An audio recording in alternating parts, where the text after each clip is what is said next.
Common mistakes when using the 5 seconds rule. Are you using the 5 seconds rule correctly? Mistake 1. Overcomplicating the rule. Solution. Keep it simple. Just count down 5, 4, 3, 2, 1 and act. Mistake 2. Waiting for motivation. Solution. Action comes first, motivation follows. Mistake 3. Giving up after one failure. Solution. Consistency is key.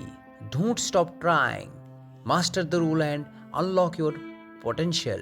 Subscribe to learn how to apply the rule like a pro.